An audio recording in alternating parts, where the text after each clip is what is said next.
नमस्कार, मैं हूं पंकज कुमार। इस खास पेशकश में मैं आपको बताने जा रहा हूं कि झारखंड में एनडीए की स्थिति क्या है। ये बेहद इंपॉर्टेंट इसलिए भी है क्योंकि हिमंता बिस्वा शर्मा ने एक तरीके से साफ कर दिया था कि एनडीए की परिस्थिति किस तरह की रहने वाली है। उसमें जेडीयू कितनी सीटों पर चुनाव लड़ेगी, एलजेपी रामविलास चिराग पासवान की पार्टी कितने सीटों पर चुनाव लड़ेगी और बीजेपी कितने सीटों पर चुनाव लड़ेगी। लेकिन जो खबरें एनडीए में बड़े घटक दल बीजेपी के तरफ से बाहर आ रही है, उसका घनघोर विरोध करते हुए दिखे जेडीयू के प्रदेश अध्यक्ष खीरी महतो। इनफैक्ट महतो ये कह रहे हैं कि दो विधानसभा सीट पर चुनाव लड़ने का तो सवाल ही उत्पन्न नहीं होता है। दरअसल महतो के भीतर ये कॉन्फिडेंस आया कहां से, तो मैं आपको बता दूं कि महतो आए थे बिहार, और बिहार में वो ग्रामीण विकास मंत्री, जी हां, अशोक चौधरी, जो कि कार्यकारी अध्यक्ष भी हैं बिहार प्रदेश के, उनसे उन्होंने मुलाकात की, उनके आवास पर मुलाकात की। और उसके बाद जो पूरी रणनीति तैयार हुई, उसके आधार पर खीरू महतो ने यह कहना शुरू कर दिया कि किसी भी हालत में वो दो सीट पर चुनाव लड़ने नहीं जा रहे। मामला गंभीर तब हो गया जब दिल्ली से जेडीयू के राष्ट्रीय कार्यकारी अध्यक्ष संजय झा को पटना पहुंचना पड़ रहा है, और बीजेपी से उनकी बात किस स्तर तक पहुंची है उसको एक्सप्लेन करना पड़ रहा है। तो आप समझ लीजिए कि जिस बात की चर्चा बड़ी जोरों से हो रही थी कि एनडीए ने अपने सीट शेयरिंग के फॉर्मूले को तय कर लिया है और एनडीए 9 से 11 सीट पे आजसू को लड़ाएगी, 2 सीट पे जेडीयू को लड़ाएगी, 1 सीट पर एलजेपी रामविलास को लड़ाएगी, ये होने नहीं जा रहा है। और अगर ऐसा होता भी है तो इसके बदले में बार्गेनिंग टैक्टिक्स के जरिए जेडीयू क्या कुछ मांगती है बीजेपी से, ये देखना दिलचस्प होगा। अब सवाल कई तरह के उठ रहे हैं। सवाल यह भी उठ रहा है कि हिमंता बिस्वा शर्मा को 48 घंटे पहले कैसे पता था कि 2 दिन के भीतर चुनाव की तारीख का अनाउंसमेंट होने जा रहा है। ये सवाल उठाने वाले कोई और नहीं बल्कि झारखंड मुक्ति मोर्चा के नेता हैं। तो इन तमाम मुद्दों पर हम बात करेंगे कि आखिरकार जेडीयू क्या चाहती है, क्योंकि बीजेपी तो जेडीयू के 2 नेताओं को चुनाव लड़ाना चाहती है। एक पहले बीजेपी के ही नेता और मंत्री रह चुके हैं सरयू राय, और दूसरे राजा पीटर। लेकिन जो महतो कह रहे हैं, खीरू महतो, उनके अनुसार 2 पे तो सवाल ही उत्पन्न नहीं होता, उनकी तैयारी 11 सीटों पर है। तो आखिरकार हम आपको यह भी बताएंगे कि जेडीयू कितनी सीटों पर चुनाव लड़ने जा रही है। तो आइए पहले आपको सुनवाते हैं कि वहां के लोग क्या कह रहे हैं, दरअसल वहां का राजनीतिक माहौल क्या है, उसके बारे में हम आपको बताते हैं। फिर हमारे साथ जुड़ेंगे कुछ मेहमान जिनके साथ हम चर्चा करेंगे कि आखिरकार झारखंड में एनडीए के बीच क्या होने वाला है।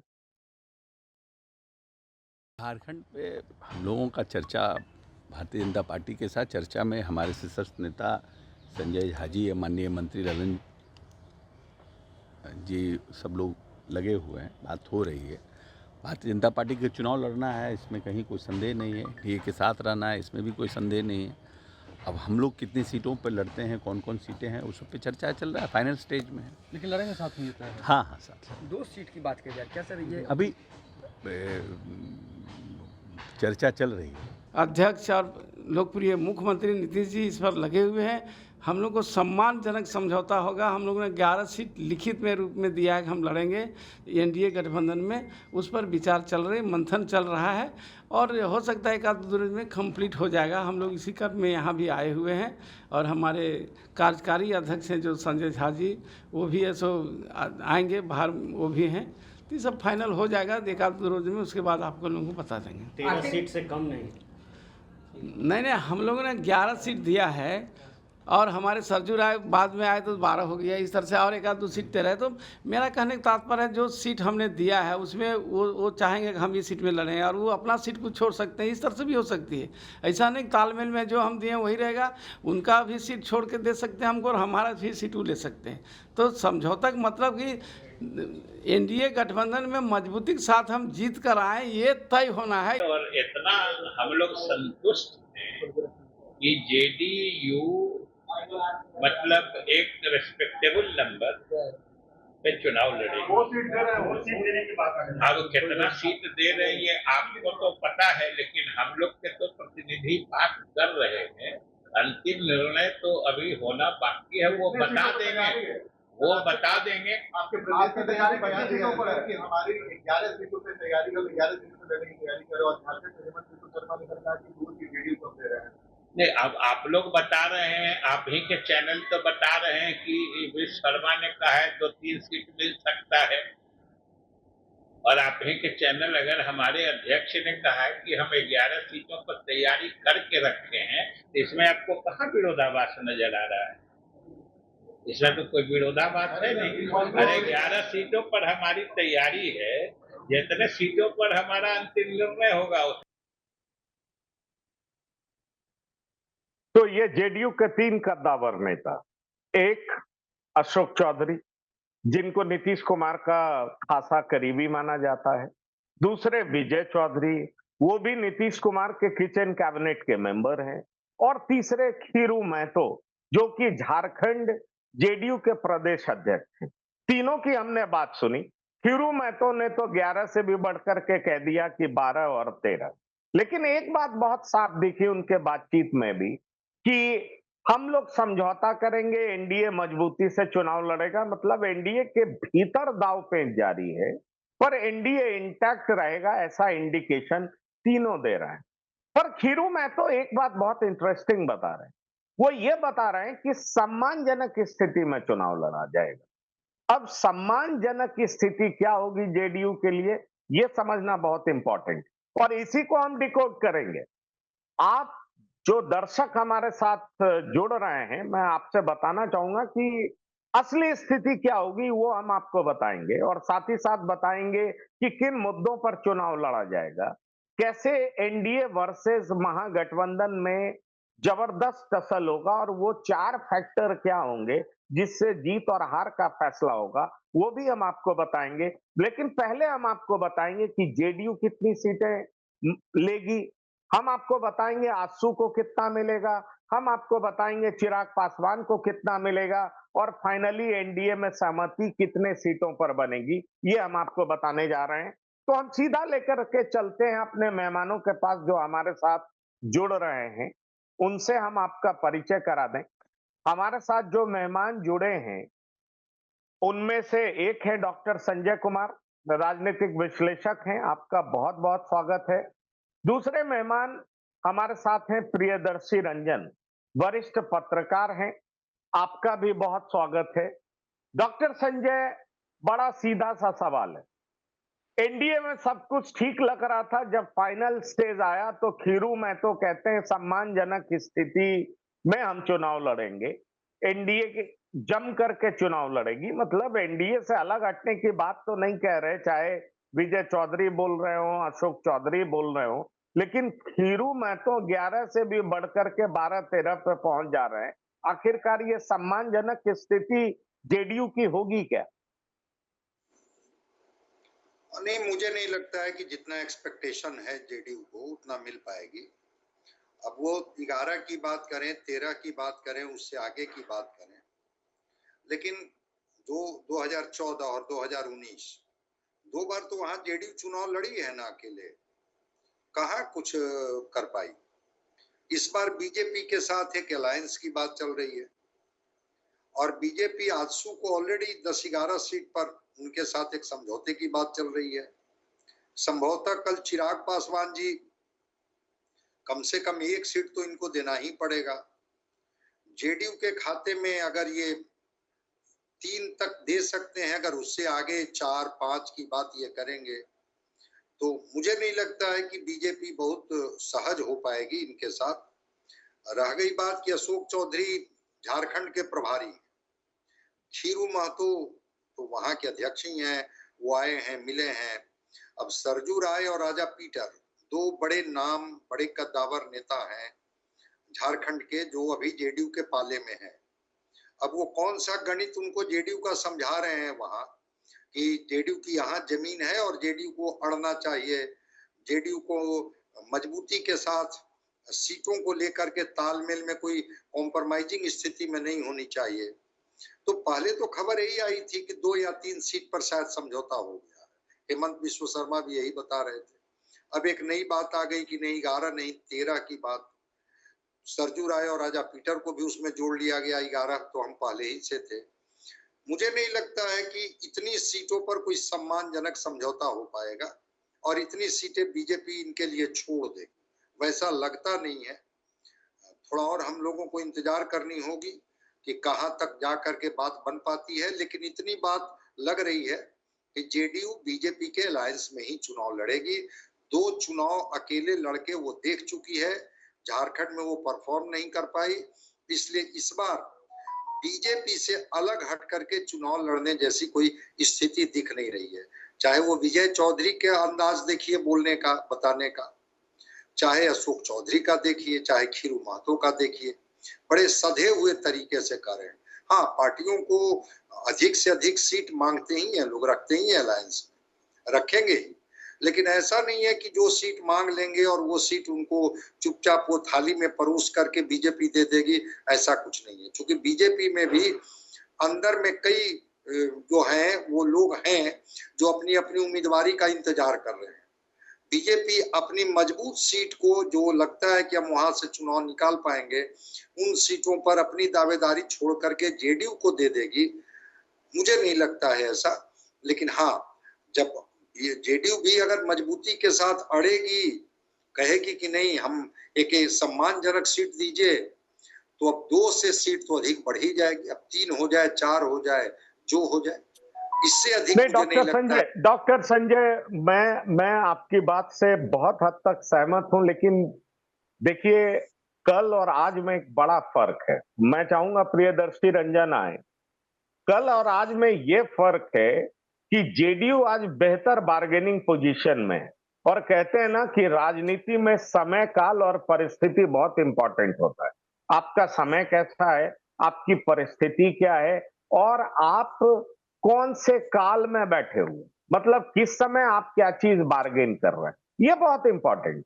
2019 की जो परिस्थिति थी केंद्र की, ठीक है, कोई भी घटक दल बार्गेनिंग पोजीशन में नहीं था, लेकिन 2024 में बीजेपी की सरकार 2 पैर पर अगर चल रही है, तो एक टीडीपी है और दूसरा जेडीयू है। ये सबको पता है, ये किसी से छिपा नहीं है। इसलिए जेडीयू की महत्वाकांक्षा भी बढ़ रही है, और जेडीयू की महत्वाकांक्षा इस कदर बढ़ रही है कि जेडीयू अब बिहार से बाहर भी अपना पैर पसारना चाहती है। ये बात ठीक है कि पहले जेडीयू ने कई प्रयास किए हैं और जेडीयू सफल नहीं हो पाई है, लेकिन ये बात भी तो ठीक है कि झारखंड जीतना बीजेपी के लिए कितना ज्यादा जरूरी है। पिछली बार आपने आजसू से समझौता नहीं किया, आपने जेडीयू से समझौता नहीं किया, किसी से समझौता नहीं किया, और परिणाम सबको पता है कि आप हार गए, आपकी सरकार नहीं बन पाई। लेकिन इस बार आपकी माइनॉरिटी की सरकार है, आप घटक दल के साथ सरकार चला रहे हैं, और कहा जाने लगा कि मोदी मैजिक अब खत्म हो रहा है। हरियाणा जीत के बाद फिर से जो मोदी का ताना बाना था वो बनता हुआ नजर आ रहा है, और लग रहा है कि नहीं, प्राइम मिनिस्टर मोदी का चार्म अभी भी बरकरार है। ऐसे में सवाल उठता है कि 2 प्रदेश जहां चुनाव होना है, एक जगह स्थिति विकट है, वहां पर अगर बीजेपी जीतती है तो निश्चित तौर पर माना जाएगा कि वो चमत्कार है, और वो बात मैं महाराष्ट्र की कर रहा हूं। और दूसरी जगह जो है वो झारखंड है, जहां बीजेपी मान रही है कि अच्छे से चुनाव लड़ा जाए तो हम सरकार बना सकते हैं, और बीजेपी चाहेगी कि कितनी भी विषम और बुरी परिस्थिति हो, 2 में से एक सीट पर एक प्रदेश में चुनाव जीता जाए, और उसमें झारखंड जीतना ज्यादा मुमकिन दिखाई पड़ता। इसलिए प्रियदर्शी रंजन, मैं आपसे ये पूछना चाहूंगा कि जेडीयू 13 मांग रही है, बीजेपी 2 दे रही है, तो बीच की स्थिति क्या दिखाई पड़ती है? मेरे सूत्र तो बताते हैं कि 4 पर बात बन जाएगी। बीजेपी 3 ऑफर करेगी, जेडीयू फिर नहीं मानेगी, अंत में जो डील है वो फाइनल 4 पे हो जाएगा। क्या कहते हैं आप? पंकज जी, एक नहीं, विनय जी आप कुछ बोलना चाह रहे हैं, आप बोलिए। जी हाँ। नहीं, जहां तक के जदयू का सवाल है, तो जदयू के जो प्रदेश अध्यक्ष है खीरू महतो से अभी हमारी बात हुई थोड़ी देर पहले। उनका कहना था कि अभी कोई डील हुई नहीं है। जो ये 2 सीट की बात चलाई जा रही है कि 2 सीट दिया गया, कल एक्चुअली हेमंत बिश्व शर्मा ने एक प्रेस कॉन्फ्रेंस यहाँ किया और उसी दौरान उनसे जब कुछ पत्रकारों ने पूछा तो उस समय उन्होंने कहा कि बात बन गई है और सब चीज हो गया है, तय हो गया है। लेकिन वो उनका कहना था कि हम लोगों ने 11 सीट का डिमांड किया, लिख के दिया और सब जगह हम लोगों ने कार्यक्रम किया। विनय जी, तो इसलिए विनय 2 जी, सीट विनय जी, विनय जी, एक चीज मैं आपके सामने रखना चाहता हूं। निश्चित तौर पर आपकी बात खीरू महतो से हुई। अभी खीरू महतो का स्टेटमेंट भी हमने अपने दर्शकों को दिखाया। एक बड़ा इंपॉर्टेंट पहलू है जिसको समझना बहुत जरूरी है। जो जेडीयू के 2 मजबूत नेता हैं, एक संजय झा हैं और दूसरे राजीव रंजन सिंह और ललन सिंह हैं। वो 2 दिल्ली में हैं। ये काम संजय झा को सौंपा गया होगा, संजय झा से बात हुई होगी और बीजेपी के जरिए ये खबरें फैलाई जा रही है। अभी मैं थोड़ी देर पहले मैंने भी बीजेपी के कुछ नेताओं से बात की। उनका कहना था कि हम लोग 2 ऑफर कर रहे हैं, बात बन जानी चाहिए, नहीं होगा तो 3 दे देंगे। तो हमने पूछा 3 पे नहीं मानी तो अरे नहीं मानेगी, मान जाएगी। फिर अंत में हुआ कि नहीं 4 तो मैक्सिमम समझ लीजिए, वो भी बहुत लास्ट का मसला है। सवाल यह है कि बीजेपी ने माइंडसेट तो अपना बना लिया है कि हम 2 देंगे या 2 से 4 पे मैक्सिमम बढ़ जाएंगे। ये नहीं, जहां बीजेपी तक के सूत्रों से ये खबर बाहर आ रही है। हीरो नहीं, महतो जो जो मेरे बात कर पास रहे हैं वो जेडीयू के मुख्यालय से, मतलब जेडीयू की अगर असली ताकत कहीं है तो पटना में, दिल्ली में तो है नहीं। वो अशोक चौधरी से बात करके आ रहे हैं। अशोक चौधरी, विजय चौधरी जो कह रहे हैं वो नीतीश कुमार के साथ सलाह मशविरा के बाद कह रहे होंगे। लेकिन राष्ट्रीय कार्यकारी अध्यक्ष के साथ बीजेपी के टॉप लीडरशिप की क्या बात हुई है, वो कन्वे करने संजय झा पटना पहुंच रहे हैं। मुझे लगता है कि 2 से 4 के बीच में कहीं ना कहीं मामला तय हो जाएगा। भले ही खीरू महतो कहें कि अभी डील सील नहीं हुआ है, लेकिन ये बात जो बाहर निकल करके आ रही है, कम से कम बीजेपी क्या चाह रही है, वही बात तो हम आपके सामने रख रहे हैं। नहीं, देखिए, दरअसल है मामला क्या कि बीजेपी 2 सीट देने के लिए अभी तैयार है। ये लोग 3 सीट चाहते हैं। ये लोग एक छतरपुर वाली सीट चाहते हैं, वहां से जदयू की पहले विधायक हुआ करती थी, मंत्री भी बनी थी झारखंड में। उदय नारायण चौधरी जो बिहार में विधानसभा के अध्यक्ष रहे, उन्हीं की बहन सुधा चौधरी है। तो ये लोग उनके लिए भी, वैसे खीरू महतो अपने पुत्र को भी लड़ाना चाहते हैं मांडू से खीरू महतो पहले विधायक रहे, इस समय तो वो बिहार से राज्यसभा के सदस्य है और जदयू के यहाँ प्रदेश अध्यक्ष है। तो खीरू महतो अपना सीट, लेकिन वो सीट भारतीय जनता पार्टी छोड़ने की स्थिति नहीं, चूंकि वो सीट आशू के खाते में चली गई है, मांडू की सीट, जो हम लोगों के पास सूचना है उसके अनुसार। तो मांडू सीट, तो ये 2 सीट जो अभी जो जिसकी बात चल रही है, तो एक जमशेदपुर पश्चिम की सीट और तमाड़ वाली सीट, 2 सीट देने की बात हो रही है और एक सीट मैक्सिमम अगर बढ़ना होगा तो एक सीट से ज्यादा जदयू को यहाँ नहीं मिलेगा, 3 से ज्यादा मिलने का सवाल नहीं। और कल उन्होंने जिस तरह से प्रेस कॉन्फ्रेंस में कहा और फिर उन्होंने बताया कि हेमंत बिश्व शर्मा ने कि चिराग पासवान से भी हमारी बात चल रही, तो कल चिराग पासवान से भी उनकी बातचीत होगी और फाइनल कल बातचीत हो जाएगी। आज दिल्ली में तमाम नेता, बीजेपी के तमाम नेता आज दिल्ली चले गए झारखंड से और वहां सीट पर भी उनके उम्मीदवार जो भारतीय जनता पार्टी के उम्मीदवार बनने वाले हैं, उस पर भी आज रात में डिस्कशन है प्राइम मिनिस्टर के साथ। जो टिकट बांटने वाली कमेटी है, सर्वोच्च कमेटी पार्टी की है, उसकी बैठक आज होने वाली है रात में और उसमें करीब करीब चीजें तय हो जाएगी। और मुझे लगता है कि आज अनाउंसमेंट के बाद कल परसों तक सारी चीजें झारखंड में एनडीए खेमे में तय हो जाएगी और उसकी जानकारी सार्वजनिक भी हो जाएगी। नहीं, पर ये एक बड़ी अजीबोगरीब स्थिति है। अजीबोगरीब स्थिति मैं इसलिए कह रहा हूं कि बीजेपी जिस कॉन्फिडेंस में कह रही है कि चुनाव की घोषणा होगी और उसके 48 घंटे के भीतर हम अपना पहला लिस्ट जारी कर देंगे, तो इससे एक बात प्रियदर्शी रंजन बहुत साफ हो जाता है कि बीजेपी ने माइंड मेकअप तो कर लिया है कि कितनी सीटें अपने घटक दल को के साथ वो शेयर करेगी। ठीक है, एक मिनिमा मैक्सिमा होता है, वो बीजेपी ने सोच लिया होगा कि इतने पे और इतने पे हम कर सकते हैं। पहली लिस्ट जो बीजेपी जारी करेगी, जिस पे बीजेपी एकदम कॉन्फिडेंट होगी कि ये सीट हम किसी के साथ शेयर करने नहीं जा रहे, इस सीट को हम किसी को सौंपने नहीं जा रहे, तो जो हिमंता कह रहे हैं कि 48 घंटे के भीतर हम अब पहला लिस्ट जारी कर देंगे, इसका मतलब तो बहुत साफ है कि बीजेपी ने माइंड मेकअप कर लिया है। वो टिक लगवाने, अप्रूवल लेने अपने टॉप लीडरशिप के पास आज दिल्ली पहुंच रही है। पर एक बात बहुत साफ दिख रहा है कि जेडीयू भले ही 13 मांग ले, लेकिन वो 2 से ज्यादा 3 या 3 से ज्यादा 4, जो मेरे पास जानकारी है, इससे ज्यादा जेडीयू कभी मांग नहीं पाएगी, और अगर मांगती भी है तो बीजेपी देगी नहीं। क्या कहते हैं आप? नहीं, सहमत हूँ आपके साथ। इसमें एक चीज़ ध्यान देने वाली बात है कि जो आप कह रहे हैं कि 2 सीट भारतीय जनता पार्टी दे सकती है, बढ़ कर के 3 और 4 भी। तो 3 और 4 जब देने की स्थिति में भारतीय जनता पार्टी होगी, तो कहीं न कहीं उससे आजसू असहमत होगा और पेच वहीं फँसा हुआ है। आजसू नहीं चाहता है कि जनता दल यूनाइटेड को बहुत बढ़-चढ़ करके झारखंड में सीटें दी जाएँ। क्योंकि अगर जनता दल यूनाइटेड को 4 सीटें दी जाएँगी, तो वो आजसू के कोटे से होगी। चिराग पासवान को लेकर के भी मामला वहीं फँसा हुआ है। माना ये जा रहा है अंदर खाने जो जानकारी है उसके हिसाब से आजसू के लिए 10 सीटें फाइनल कर दी गई हैं। 10 सीटें आजसू को भारतीय जनता पार्टी देने वाली है और अगर सीटें बढ़ती हैं जब चाहे वो लोजपा का हो, चिराग पासवान की पार्टी का हो या जनता दल यूनाइटेड का हो, तो उसको अगर सीटें बढ़ती हैं तो आजसू की सीटें घटेंगी। इसको लेकर के आजसू में भी माथापच्ची चल रहा है।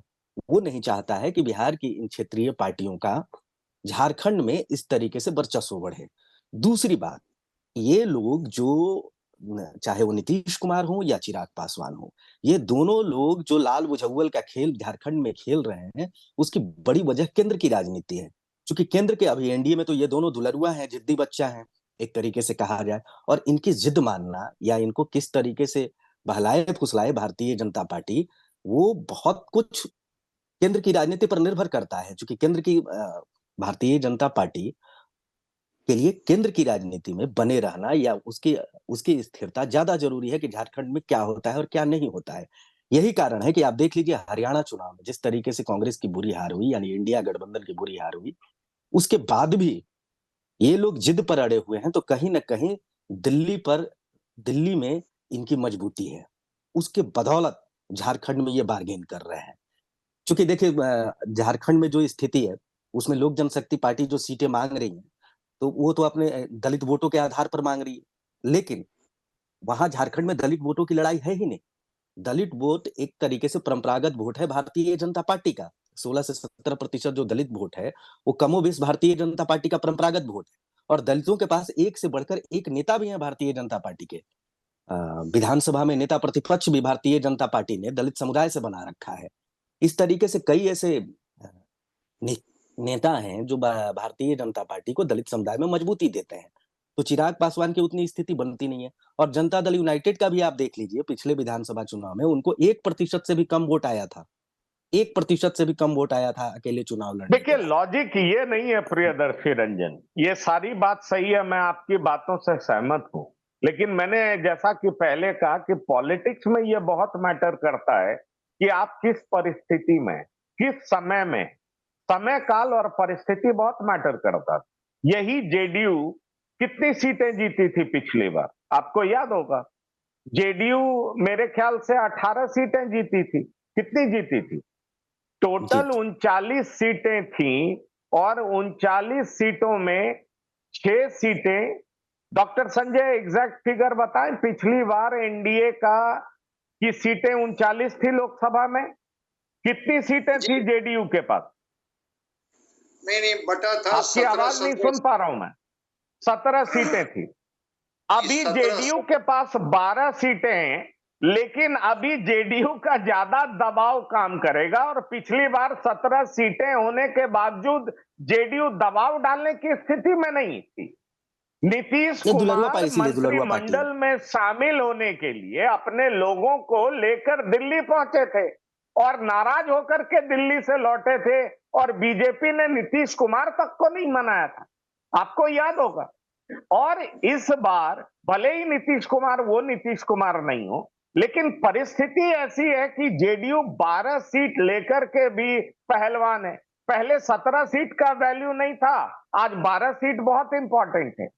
तो सवाल यहां पर है कि बीजेपी का इंटरेस्ट हर हाल में केंद्र सरकार चलाने को लेकर के, कि हर हालत में हमें केंद्र सरकार चलानी। और मैं आपको बता दूं, कुछ बड़े नेता जो बीजेपी के प्राइम मिनिस्टर से मिलते हैं, तो मुझे एक नेता ने बताया कि पीएम ने कहा नीतीश जी को अच्छे से पकड़े रहिए। आप हैरान हो जाएंगे सुन। सवाल यह है कि नीतीश जी को अच्छे से पकड़े रहने की बात अगर बीजेपी की टॉप लीडरशिप करती है, तो आप समझ सकते हैं कि जेडीयू का इंपॉर्टेंस वर्तमान समय में क्या है। जेडीयू कितनी इंपॉर्टेंट, आप इस बात को भूल जाइए, 1% वोट आया था या उससे भी कम आया। और नहीं, यही मैं कह रहा था कि दुलरुआ बीजेपी स्थिति के है लिए जनता दल जीत, यूनाइटेड की। बीजेपी के लिए इसलिए भी बहुत इंपॉर्टेंट है कि बीजेपी के केंद्र की सरकार की स्टेबिलिटी भी इस बात पर निर्भर करती है कि 4 प्रदेश में होने वाले चुनाव में बीजेपी कैसा परफॉर्म करती। अगर सरकार नहीं बनेगी तो इसके घटक दल भी चढ़ जाएंगे, फिर स्टेबिलिटी जो है वो अनस्टेबिलिटी में बदल जाएगा। इसलिए बीजेपी किसी भी हाल में झारखंड खोना नहीं चाहेगी, महाराष्ट्र खोना नहीं चाहेगी, लेकिन महाराष्ट्र में लोकसभा का परिणाम तो कुछ बिल्कुल उलट ही बताता है, कहानी कुछ और बताता है। इसलिए सवाल ये उठता है डॉक्टर संजय कि ये कहा जाए कि जेडीयू कुछ कहेगी और बीजेपी सिरे से खारिज कर देगी, जेडीयू का 1% से कम वोट पिछले चुनाव में रहा था, इस लॉजिक पे जेडीयू की बात को खारिज कर दिया जाएगा, ऐसा लगता है क्या?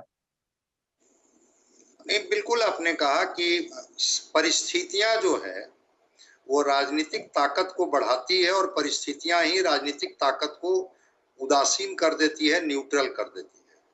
तो परिस्थितियों में तो नीतीश कुमार और तेलुगु देशम के चंद्रबाबू नायडू, ये किसी भी कीमत पर बीजेपी इनको नाराज नहीं करना चाहेगी।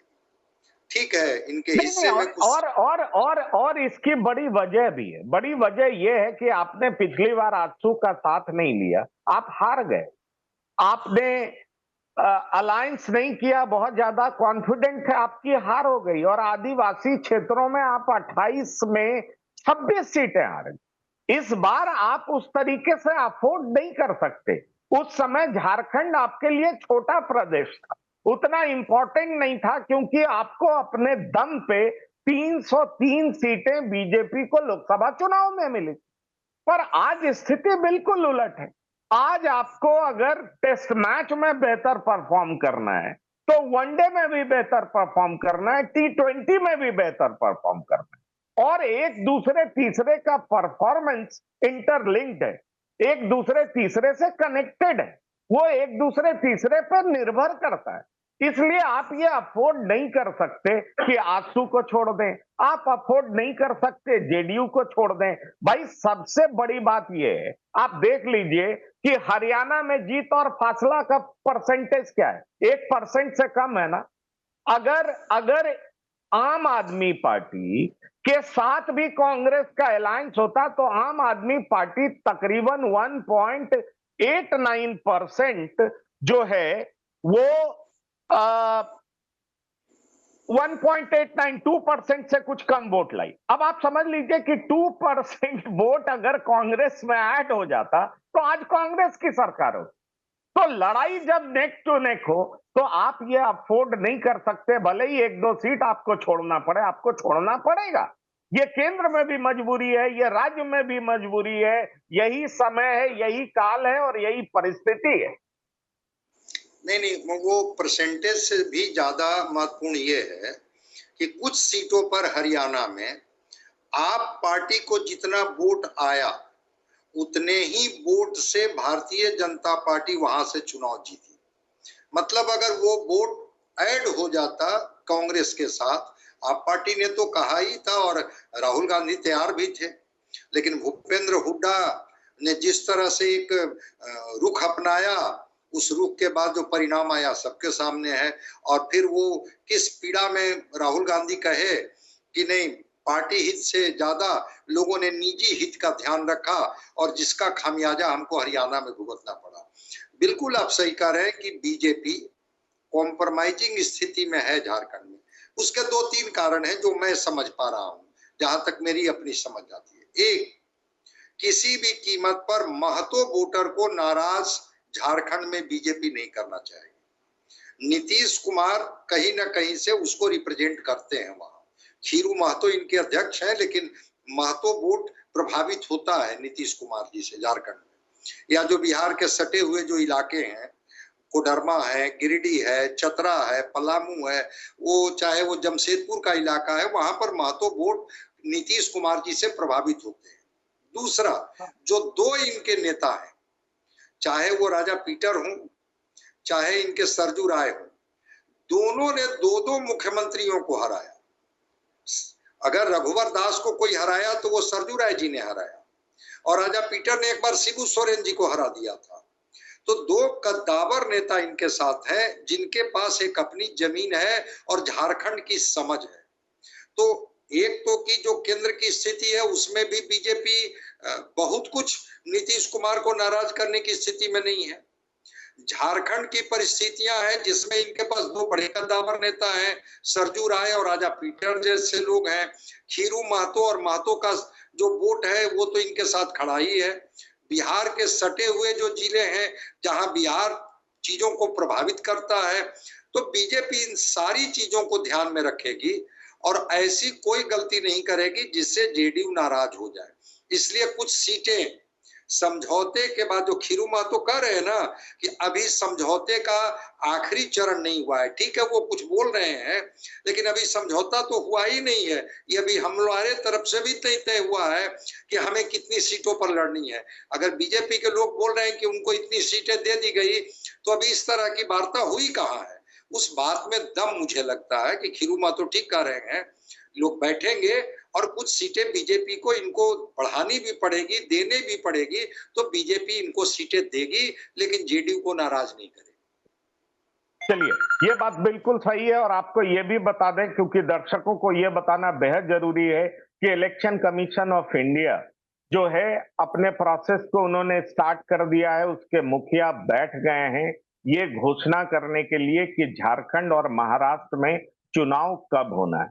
हमें ये जानना बेहद जरूरी है कि महाराष्ट्र का टेन्योर और झारखंड का टेन्योर कब पूरा होने जा रहा है, तो उससे पहले पूरे मतदान की प्रक्रिया पूरी हो जाए और उसके बाद नए सरकार का गठन हो जाए और फिर से नए विधानसभा का गठन हो जाए।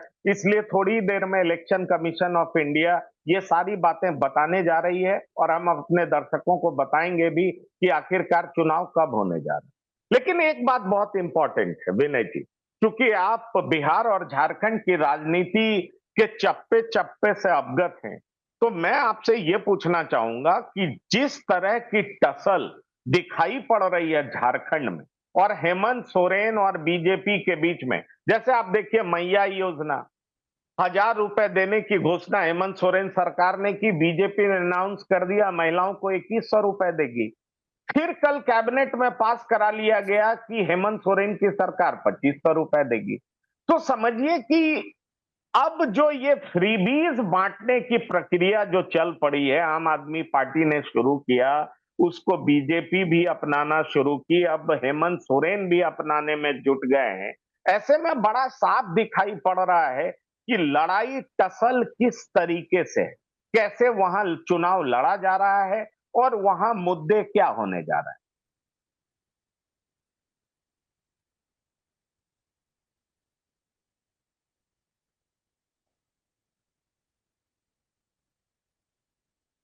आप अनम्यूट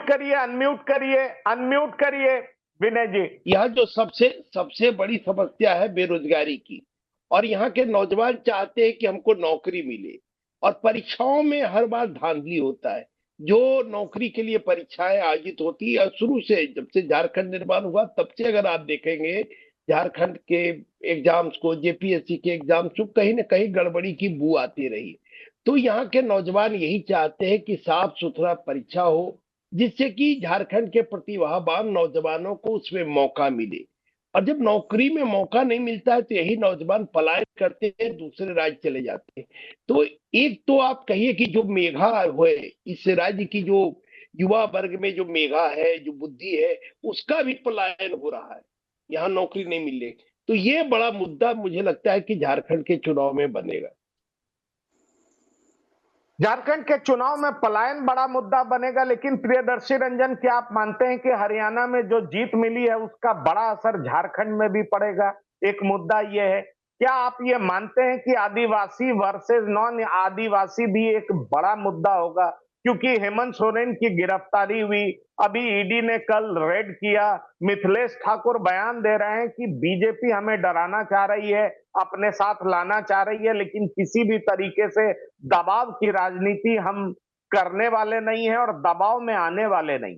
कुल मिलाकर के राजनीतिक सरगर्मी जिस तरीके से तेज है, उससे आपको वहां पर क्या दिखाई पड़ रहा है कि पिछले बार की तरह क्या इस बार भी बीजेपी 28 में से 26 सीटें हार जाएगी, या चंपई सोरेन आए हैं तो आदिवासी वोटों में बड़ी सेंधमारी करेगी, या हेमंत सोरेन को जेल भेज करके बीजेपी ने बड़ी गलती कर दी और उसका बड़ा खामियाजा आदिवासियों की वजह से भुगतना पड़ेगा? क्या प्रोस्पेक्ट दिखाई पड़ता है आपको? क्या नजर आ रहा है वहां? देखिए, भारतीय जनता पार्टी की असल चुनौती आदिवासियों के बीच अपनी पैठ को मजबूत करना है। क्योंकि आपने जैसा जिक्र भी किया कि 26 सीटें, 28 में से 26 सीटें भारतीय जनता पार्टी लूज कर जाती है, तो उसकी असल असल चुनौती वही है और उसकी तैयारी भी भारतीय जनता पार्टी कर रही है। मुझे जो खबर है उसके हिसाब से मैं एक ब्रेकिंग टाइप का मामला बता रहा हूँ कि अर्जुन मुंडा को भी विधानसभा चुनाव में चुनाव लड़ाने की तैयारी है।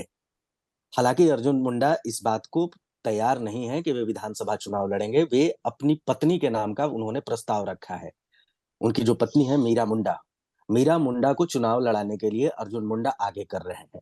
तो कुल मिलाकर के जो स्थिति बन रही है उसमें यही मामला है कि भारतीय जनता पार्टी किसी भी तरीके से आदिवासी वोट को अपनी ओर आकर्षित करने का प्रयास कर रही है। वो भारतीय जनता पार्टी यह नहीं कोशिश करेगी कि पूरा वोट आ ही जाए या ऐसा होगा भी नहीं। लेकिन भारतीय जनता पार्टी यह ज़रूर कोशिश करेगी कि जो पिछले विधानसभा चुनाव में जो उनसे चूक हुई है और जो एक तरफ़ा आदिवासियों का एक तरफ़ा रुझान जेएमएम की ओर रहा, कांग्रेस की ओर रहा, वैसा रुझान नहीं रहे। इसीलिए तमाम बड़े दिग्गज नेताओं को भारतीय जनता पार्टी अपने साथ साध रही है, जिसमें अर्जुन मुंडा पहले से ही भारतीय जनता पार्टी के कद्दावर नेता हैं, बाबूलाल मरांडी आ गए हैं। अ, अभी चंपई सोरेन का जो मसला है, तमाम ऐसे नेता हैं जिनको लेकर के भारतीय जनता पार्टी आगे आने वाले दिनों में विधानसभा चुनाव में दाँव लगाने जा रही है आदिवासी वोटरों को रिझाने के लिए। दूसरी चुनौती भारतीय जनता पार्टी को ये है कि ओबीसी वोटों में बिखराव कम से कम हो। जो ओबीसी मतदाता भारतीय जनता पार्टी की ओर कमोबेश आकर्षित रहते हैं या उनका रुझान रहता है, वो हो। क्योंकि पिछली बार क्या हुआ था कि सुदेश महतो अलग चुनाव लड़ गए थे। उनको करीब 8% के करीब वोट आया था और वो 8% वोट कहीं न कहीं फैक्टर था। आप आंकड़ों के हिसाब से देखिएगा तो भारतीय जनता पार्टी को जेएमएम से करीब 10% के करीब ज़्यादा वोट था या उससे भी अधिक। उसके बावजूद वह वोट सीटों में परिवर्तित नहीं हो पाया था। तो कहीं न कहीं भारतीय जनता पार्टी ये कोशिश कर रही होगी कि मजबूत घेरेबंदी हो, मजबूत किलेबंदी हो, क्योंकि नेक टू नेक फाइट है। यहाँ कोई थर्ड एंगल है नहीं। दोनों इंडिया गठबंधन और एनडीए गठबंधन, इन दोनों के बीच में सीधी लड़ाई है। तो सीधी लड़ाई में जो जितना मजबूत रहेगा, अपने खेमे को मजबूत करके रखेगा, जितने ज़्यादा वोटों को जोड़ करके रखेगा, जातीय गणित को साध करके रखेगा, उसकी उतनी अहमियत बढ़ी रहेगी और वो लीड करता हुआ दिखेगा। हरियाणा चुनाव के बाद जैसा आप ज़िक्र बार-बार कर रहे हैं, हरियाणा चुनाव के बाद भारतीय जनता पार्टी का मनोबल बहुत ऊँचा हुआ है। वो उन्हें यह लग रहा है कि देश एक बार फिर से लोकसभा चुनाव में जो भी परिणाम आया हो, देश एक बार फिर से उनके साथ कनेक्ट कर रहा है। और झारखंड से विशेष उम्मीदें हैं भारतीय जनता पार्टी को। भारतीय जनता पार्टी और अगर भारतीय जनता पार्टी झारखंड में किला फतह कर लेती है, तो यकीन मानिए भारतीय जनता पार्टी फिर से ऊँचे मनोबल के साथ राजनीति करना शुरू कर देगी। अभी जिस तरीके से वो जनता दल यूनाइटेड को, लोक जनशक्ति पार्टी आर को बर्दाश्त कर रही है, वैसी स्थिति वो उस स्थिति में भी बदलाव होगा। मुझे ये लग रहा है।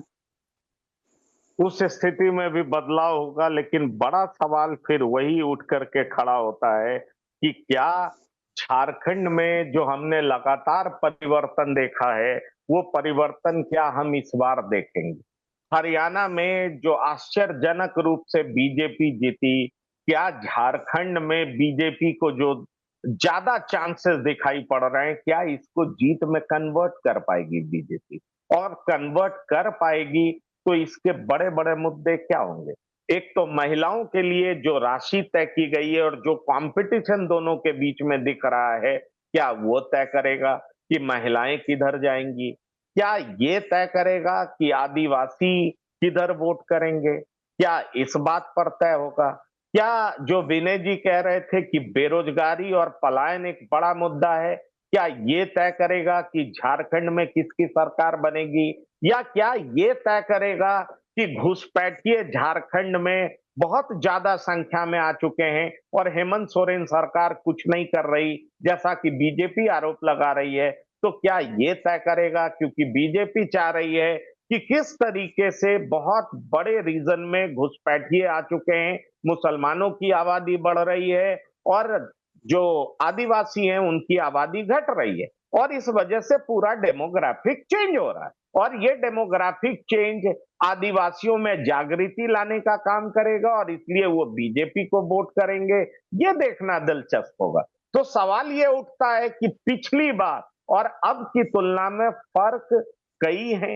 एक फर्क परिवर्तन का है, तो क्या उसका फायदा बीजेपी को मिलेगा? एक फर्क घुसपैठिए के मुद्दे को बड़ा करने का है, क्या उसका फायदा बीजेपी लेड पार्टी को मिलेगा? एक फर्क हेमंत सोरेन को जेल भेजने का है, क्या भ्रष्टाचार बनाम विक्टिम कार्ड में कौन भारी पड़ेगा? भ्रष्टाचार का मुद्दा हावी होगा या सोरेन द्वारा विक्टिम कार्ड या उनके घटक द्वारा चला जा रहा है वो भारी पड़ेगा? इतने सारे मुद्दों की बात मैंने की। मैं चाहूंगा डॉक्टर संजय आप इस पर जवाब दें कि आखिरकार झारखंड में परिस्थिति किस ओर जाती हुई दिखाई पड़ रही?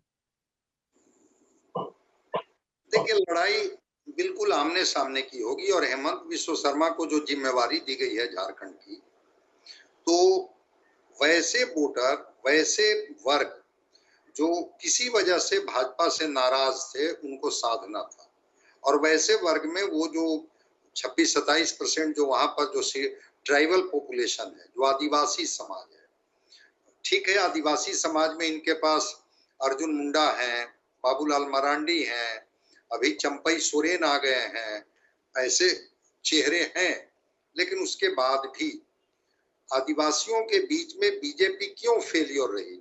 इस बार इनको साधने की कोशिश की जा रही है और जिसमें आपने जो कहा कि डेमोग्राफी का मुद्दा जो है एक बड़ा मुद्दा इन लोगों ने बनाया है कि किस तरह से बांग्लादेशी घुसपैठी आए हैं और किस तरह से आदिवासी समाज की संख्या धीरे धीरे घट जा रही है।